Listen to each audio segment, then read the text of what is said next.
Hey Rebels, welcome to Blasphemous Nutrition.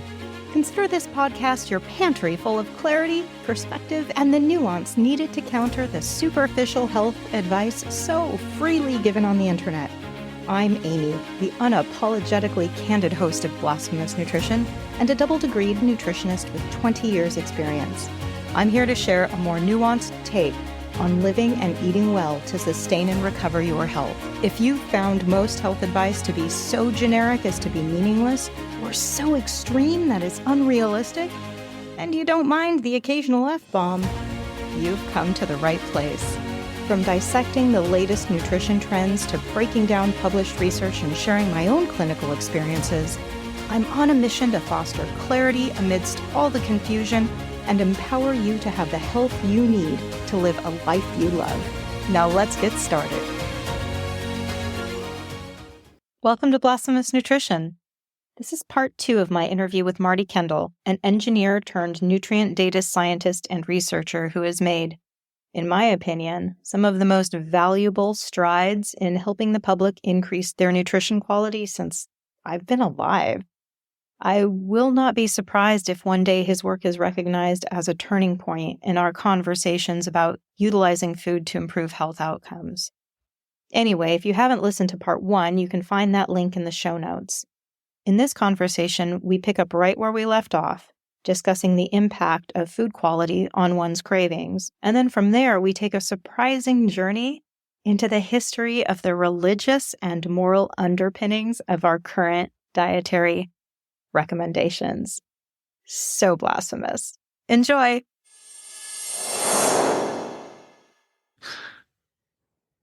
Before you put anything in your trolley, look at the ingredient list. Does it contain a combination of sugar, flour, seed oils with colors, flavors, and synthetic nutrients? If it does, then it's formulated to make you eat more of that food to maximize profit. You don't stand a chance against that. And pretty much everything you pick up in the center aisles that has a box and a barcode will follow that formula. It's just the same 3 ingredients, colored and flavored in different combinations to make you overeat to maximize profit. So yeah, pick it up, read the ingredients list. Is that what your body really needs if you're struggling to stop overeating, if you're struggling to get the body composition and energy levels that you are craving, you feel miserable because if your body's not getting the nutrients it needs, it's probably not a good solution. Unfortunately, it's the cheapest solution a lot of the time because our subsidies are set up to fund these foods. So if you've got the means, invest in foods that will help your body. And as you invest in foods that taste good because they contain the nutrients they need, because they're grown in a regenerative, happy, healthy environment that is good for you and good for the planet, then that'll make them cheaper.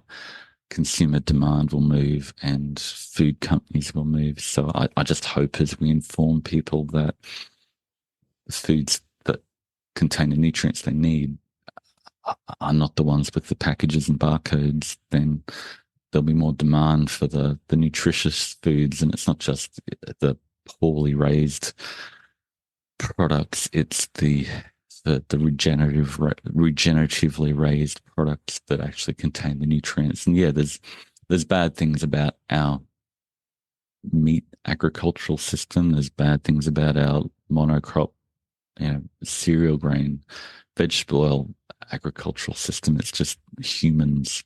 We eat stuff and we need resources and we damage the planet. But if we create a demand for things that taste amazing because they contain the nutrients we need, then I think the world will be a better place. I agree. And I think too, if we were doing that, getting back to that bliss point and this sort of industry created addictive product that people have such a hard time with. And then at least in the United States, there's very much, we have this very strong individualist streak, right? And so the onus is always on the individual, and it's always up to the person to make the change. It's all on you. And when I'm speaking with people, they bear this burden of responsibility and they feel like it's their fault that they don't have control over these bad foods that they know they shouldn't be eating. And if they just did the right thing, things would be better. And it's so much more complex than that. There's so much self-loathing and guilt when Yeah, it's all your fault. All you need to do is eat less and move more. But it's impossible in our modern food environment when you're just told to eat anything and everything in moderation. exactly. But if you look at what worked for the cigarette reduction, it's let people envisage these big corporate moguls smoking their cigars and drinking their whiskey because they're making a crap ton of money off you dying of lung cancer. And then they've found the same thing with social media. If you paint Zuckerberg as this, white guy who's just making a ton of money off you being addicted to doom scrolling on Instagram and Facebook, people go, yeah, I don't really want, Mark Zuckerberg getting $200 a year from me doom scrolling and dominating my life. I understand that he's using these addictive mechanisms to control me, and I don't want to feed Zuckerberg and all these tech billionaires. And I think the same thing you can say, do you really want to line the pockets of Nestle and Right. all those Kellogg's? It's crazy. The Nova system of ultra processed food has been getting a lot more popularity, and people are going, oh, I'm not going to eat ultra processed food, not going to eat Nova class 4 foods. And Kellogg's rebranded the worst of their foods, Kellanova. Oh The God, new company really? is called Kellanova, and they just gave two middle fingers to everybody and said, we're going to change Cocoa Pops and Rice Bubbles and all the worst foods. We're going to call ourselves Kellanova. And it's like, fuck you. It's like, they know Wow. what they're doing. It's just crazy. It's just like they're going, nah, you can't stop being addicted. We're making a ton of money from I this crap. What a sleight of hand. Wow. Yeah. It's like you rebranded to Kellanova. Look it up. It's just like, no way. My gosh. Yeah, and that's not the first time it's happened. I'm remembering something, was it Bayer or Monsanto? There was some other big entity like that a handful of years ago, or the same thing. They just like changed their name, went under a new umbrella company or Yeah. something, and just Yeah. like, Yeah. right, it's a Yeah. thing. Yeah. It's crazy. But mm, I want to find a way to circle this conversation back around to that morality question and the yeah. righteousness versus the blasphemy that Yeah. I suppose I was just thinking that the Kellogg's is an interesting segue there because Kellogg's came out of the SDA that's right. movement that went back to Seventh Day Adventist. So my history is I grew up until I was 10 in a Seventh Day Adventist home. Family left the church on religious grounds back then, but Linda Fettke's completely fascinating lady who's dug into the SDA church, and it all sounds like a crazy conspiracy theory. Until you go, yeah, that's exactly what I saw growing up. But yeah, Kellogg's was a breakaway when Kellogg's was Harvey Kellogg was a, an associate of Ellen White, their prophet, who I was did writing not all know this. that. Yeah, he typesetted all her books on why mums should stop their kids masturbating and how to do it, Yeah. and don't eat meat because it inflames carnal desires. And then Kellogg's as a company started adding sugar to their cornflakes, and there's sort of a bit of a sanitarium wanted to be a health food company, and Kellogg's was going, look, like we can monetize this even more if we add sugar to our food. So it sort of parted ways back then, and Kellogg's has continued to degenerate more and more to just, how can we maximize profit from our formulated foods? And now it's Kellanova. My gosh. But yeah, and from an inside run on the SDA church, SDA Church came out of the temperance movement, which is the habitual moderation in the indulgence of natural appetite or passion. So these people are trying to be good by mitigating and moderating their natural appetite and passion. And it's So like, well, essentially, the way to God is to deny the animal self, right? Because the animal is yeah, profane. yeah, exactly. Yeah. And they're trying to be the chosen people and, won't get too much into SDA theology, but they're sort of following the Ten Commandments, Leviticus, and maybe we can go back and eat like we are in the Garden of Eden, and then we can hasten Christ's second coming. And if we get more people to follow a vegetarian, plant-based diet, it's really vegetarian, it's not plant-based, but then the plant-based peeps from an ethical grounds have teamed up with the SDAs and big food who are also plant-based because that's the cheapest ingredients we can possibly find to create processed food. But yeah, if you look back to the SDAs, they were the first people who were thinking about nutrition, and in the, back in the 1940s, they were doing research to confirm their religious beliefs, and then they started the modern nutrition movement basically. And Lena Francis Cooper started the nutrition of American Dietetic Association in 1917, and then that's now the modern nutrition grounds for America. So there's just a lot of, whether it's conscious or unconscious, that we need to avoid bad things in food. Mm-hmm. Nutrition is about avoidance and moderation and restraint, because the bad things, cholesterol, sodium, meat, are bad for us, and we need to restrain that appetite and passion. But when you think about it in that lens, it really makes sense that so much of our modern food advice is about avoiding bad things. And then the plant-based peeps talking about avoiding cholesterol and saturated fat, and the whole dietary guidelines was based around avoiding saturated fat. Right. Oh, well, cholesterol, and then, well, cholesterol doesn't seem to be harmful for us. So now it's about avoiding saturated fat, but not unsaturated fat, because that's the cheap ingredient we put into every ultra processed food. So unsaturated fat is great, but saturated fat is bad, and sodium is bad because we crave that, and meat is bad because we crave that. And you don't need much protein, and it's all about avoiding bad things. And then the carnivores use the opposite of accusations that oxalates are trying to kill us, and every plant-based food is just trying to defend itself, so it's going to choke you in the middle of the night if you eat a few leaves of lettuce. And lettuce is definitely the root cause of everything bad in nutrition. It's like, okay, right, cool. But if you see it through the reverse perspective of what is our body craving, I don't care whether you prefer a plant-based diet or an animal-based diet or a pescatarian diet or a Mediterranean diet, or whatever you call your name, whatever your religious belief or ethical position around nutrition is, you need the nutrients. Your body doesn't understand where those nutrients came from. Mm-hmm. Once they hit your stomach acid. Your body doesn't give a rip whether it came from a plant or an animal.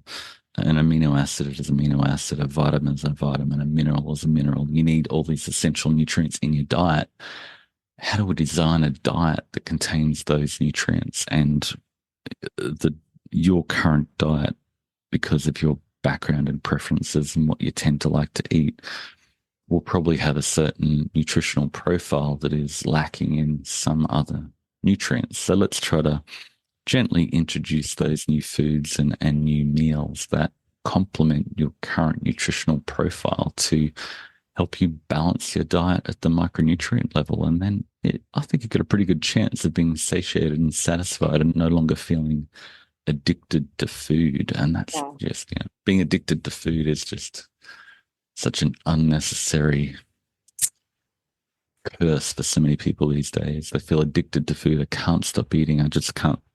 Nothing satisfies my appetite. But what if we looked at the nutritional composition of your diet and giving your body what it needs, rather than avoiding, rather than feeling guilty, trying to restrict. Food is bad. Food is evil. Food is a moral sin because you're eating too much. let's nourish your body. How can we nourish your body in the most efficient way possible? And the numbers give you exact path to do that.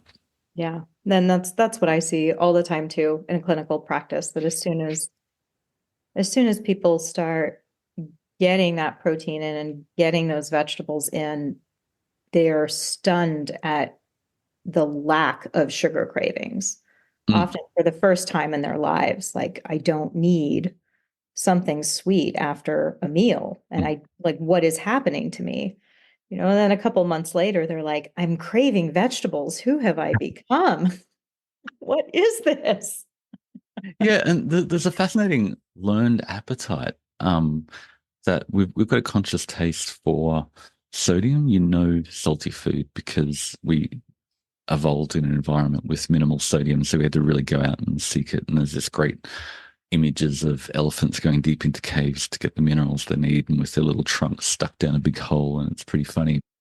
So we've got a conscious taste for sodium, and we sort of have a conscious taste for calcium and protein, but there's an amazing learned appetite that your body eats the food a few times, and you learn that through positive dopamine reinforcement that that food contains something you need. So next time you eat it, you'll sort of crave it, but be satisfied once you've got a certain amount of it. So this subconscious learned appetite going on as we move around our food system. If you look at animals, they're amazing. They just keep on moving around in the wild to eat this hedge and that bush and this grass and this grass over here and that grass over there. And they have this intuitive sense of exactly what they need to eat. Right.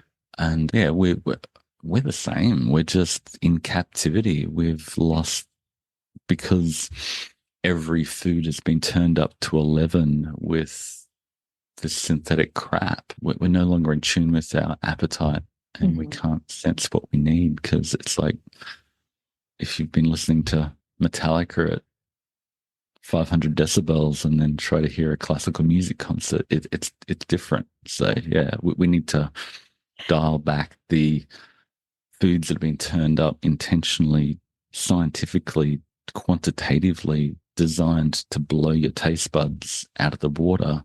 You're never going to sense the subtleties of nutrition and the real nutrients you need in real food. But once you take out those things that have been designed to blow your mind and make you give me all your money, you'll hear the subtleties and you go, oh, this food tastes great. And maybe I'll add a bit of parsley here because it just complements the nutrient profile. And if I just add a bit of this and a bit of that, and you create this robust, real tasting food that is really satisfying, because, the good chefs know that the best way to create the most amazing tasting food is get amazing quality ingredients. If you've got real high quality ingredients, food tastes so much better than the processed crap that just tastes, good enough to keep binging on it, but not satisfying enough to actually satisfy your hunger. It just flirts with your appetite, but never satisfies. It never follows through and gives you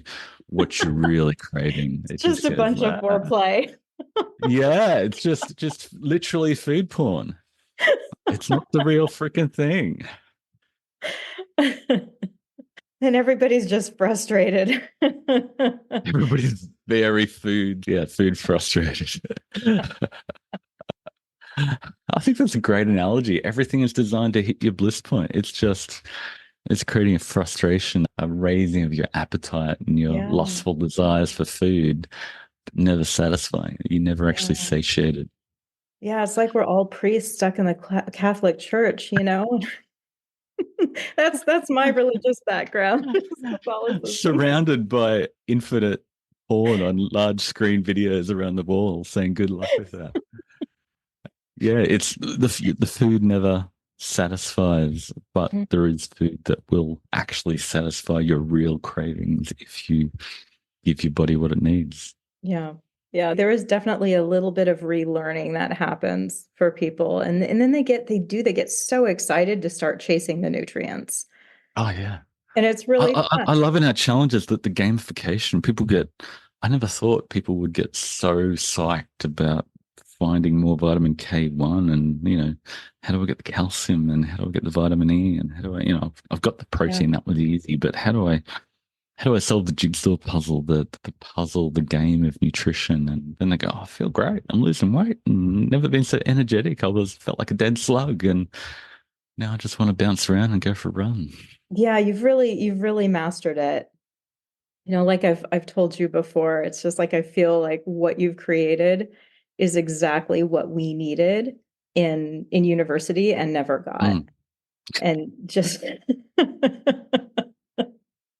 we needed a bridge builder. I'm trying to start this vicious, blasphemous rumor that nutrition is about nutrients. It's just crazy. They Outlandish. sort of sound the same, so they must be related. It's outrageous for most people, but nutrition, nutrients, essential amino acids, minerals, vitamins. It sounds crazy, I know, but Who would have thunk it? who would have thunk it? I mean, the dietary guidelines are still based around fear of this, that, and the other. They talk about nutrient dense foods a lot. I think 146 times they talk about nutrient dense foods. But what's a nutrient dense food? It's low in sodium, low in saturated fat, low in sugar. Good for them. It's all about avoidance. It's still the SDA temperance mindset of the habitual moderation of natural passion or appetite. There's still nutrient density to nearly everybody is about avoiding bad things. Right, It's like right. once you give your body the nutrients it needs, the bad things, they don't matter. If you're Yeah. getting enough calcium, oxalates don't matter. If you're getting enough protein, cholesterol and saturated fat don't matter. If you You're getting enough magnesium and potassium, you don't need to worry about your sodium. yeah. I mean, sodium is really just a stopgap for all the other minerals that you're deficient in your diet. So you crave the chippies that are laced with sodium because you're not getting the calcium, magnesium, potassium you need. So if you're getting all the nutrients in just the right quantities, or at least a bit more than what you're currently getting, you're not going to crave the crap.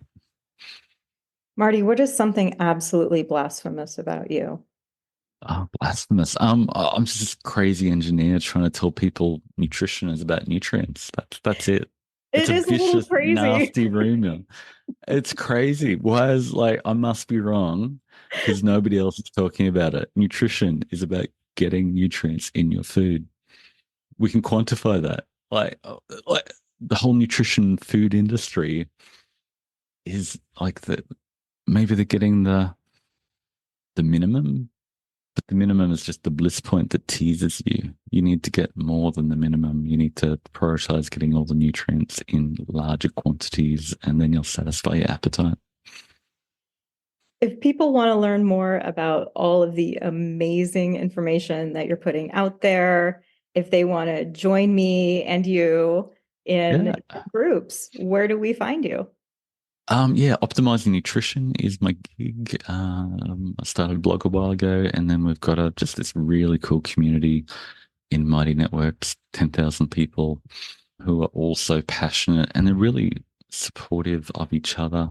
It is a In wonderful community. It's a great community. It's the best. The best thing about it is the community, not the information, but the community of people who are eager to support each other on that journey to get off social media where everything's about avoiding bad things. It's about how do we nourish our bodies. So yeah, optimizing nutrition. There's a little member login tab that you can go to there, and then we've got a data-driven fasting challenge that uses glucose to guide when and what you eat, and then we've got the macros masterclass, which dials in satiety, and then the micros masterclass. So if you're a nutrition nerd that thinks your diet is the bomb and you've got the best diet in the world, come compete. Come compete.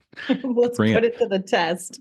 Bring it put it to the test and compete on the nutrient density leaderboard because you've got everybody from all walks of life. I'm amazed at it's not the nutrition nerds that have got the most nutrition. You've found this yourself that have the highest diet quality score. It's just the Could be anybody. I'm trying to work out who it is that smashes the diet quality leaderboard, but people just So fall like in an love. archetype of who that person is. Yeah, Yeah. sometimes it's the numbers nerds. Sometimes it's just somebody. I've had so many conditions in my life that I'm sick of being sick, and I'm willing to trust this and follow the numbers and give my body what it needs because I started doing it. I feel so good, and I just want to keep going. So I'm going to overhaul everything with numbers and look at the photos of the food, and there's usually, massive bowls of huge veggies and meat and seafood, and it's just like I'm so full, looks so vibrant, so colorful, and so radiant. There's not a box with a barcode inside. So anyway, that was a bit of a rant, but yeah, come play the game of nutrition and nourishing your body. I'll drop those links in the show notes for sure so that people can find you. And well, and I'm there as much as I can be. I mean, Yeah. yeah. Yeah. Thank you for all your support over the years. I think we Like I connected said, ages ago and you're went, what I've been looking for in all the 30 years that I've studied nutrition, Marty. You are what I've been looking for. It's like, and I mean, not to diss on my degrees, but what you've done is you've taken the information that I learned in the university and you synthesized it in a way that people can take action. mm, And, on a professional level, we're not taught. I mean, we're taught this is vitamin E. This is what vitamin E deficiency looks like. This is foods high in mm, vitamin E. But we're not taught how to help people get those nutrients mm, in an effective way. mm. And it's almost like, well, what's the point of being a nutritionist if you can't do that? But we're given all the information and then we're released out into the wild and we don't receive enough education on working with people to ensure that they're getting the nutrients they need. I think, and then again, in part because it is coming from this, like, make sure they don't get too many calories, make sure they're not getting too much saturated fat, right? Like we're actually pretty good at telling people to stop doing things. But make sure you get enough complex whole grains. Yes. Yeah. But the education, at least in the States, is still very much a caloric model with Mm, restricting, being mindful of sodium and saturated fat. And, finally, cholesterol has been released from prison. mm, But, mm. and in fact, I don't know if you knew the United States stopped recommending cholesterol restriction in 2015. The USDA Yeah. guidelines, eliminated that. Quietly removed from the dietary There, guidelines, much no to fanfare, just like nothing, nobody, you saw nothing here. yeah. That, and I think, yeah, I mean, we'll go off on a tangent, but I think when you believe that meat was bad and you should avoid bad things and you should avoid things you crave, cholesterol was an obvious target. To go, cholesterol must be bad, therefore we should avoid it. And that's the center of our guidelines. But once you're avoiding a certain thing, your nutrient density goes to crap. And Right. if you're avoiding bad things, then you're never focusing on the good. But if you focus on the good, the bad things all work themselves out. You're not overeating them because you got no room for them and you're satisfied. Exactly. They just fall away. Yeah, they become irrelevant. Yep. Beautiful. Well, thank you so much We for. should do this again. This has been so much fun. I agree. I was gonna prompt. I'm When inviting myself back on the podcast. please, yeah. When you talked about data-driven fasting, I was like, oh no, like we're like practically at time and we haven't even gone there. So I've got to bring you back so you can talk about data-driven fasting. So we're gonna put a pin on that, and Yep. I'll talk to you after your cruise. That's great. It's been a hoot, Aimee. Thanks so much, mate. My pleasure. Any and all information shared here is for educational and entertainment purposes only and is not to be misconstrued as offering medical advice. Listening to this podcast does not constitute a provider-client relationship. Note, I'm not a doctor nor a nurse, and it is imperative that you utilize your brain and your medical team to make the best decisions for your own health. The use of information on this podcast or materials linked to this podcast are at the user's own risk. No information nor resources provided are intended to be a substitute for professional medical advice, diagnosis, or treatment. Be a smart human and do not disregard or postpone obtaining medical advice for any medical condition you may have. Seek the assistance of your healthcare team for any such conditions and always do so before making any changes to your medical, nutrition, or health plan. If you have found some nuggets of wisdom, make sure to subscribe, rate, and share Blasphemous Nutrition with those you care about. As you navigate the labyrinth of health advice out there, remember, health is a journey, not a dietary dictatorship. Stay skeptical, stay daring, and challenge the norms that no longer serve you. If you've got burning questions or want to share your own flavor of rebellion, slide into my DMs. Your stories fuel me, and I love hearing them. Thanks again for tuning into Blasphemous Nutrition. Until next time, this is Aimee signing off, reminding you that truth is nuanced, and any dish can be made better with a little bit of sass.